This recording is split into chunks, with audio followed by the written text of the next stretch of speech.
தகப்பன்மார்கள், தாய்மார்கள், ஓடி வந்திருக்கிற ஒவ்வொருவரையும் அப்பா நீங்க ஆசீர்வதிங்க, உங்க நாமத்தை மகிமைப்படுத்துங்க. ஆமென். நம்ம எல்லாரும் பாடுவோமா? இயேசுவை பாடுவேன், என்றும் துதிப்பேன், அவரின் துதியை சொல்லி வருவேன். இயேசுவை பாடுவேன், என்றும் துதிப்பேன், அவரின் துதியை சொல்லி வரு. சொல்லுங்க, இயேசுவப்பா, இயேசு சொல்லுங்க, இயேசு இயேசு என் உள்ளமெல்லாம் நிறைந்தவர் இயேசு. எல்லாம் சொல்லுவோமா? கை தட்டினால சொல்லுங்க.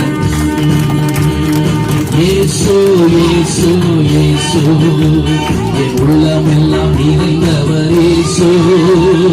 இயேசு இயேசு இயேசு என் நெஞ்சமெல்லாம் நிறைந்தவர் இயேசு. இயேசு இயேசு இயேசு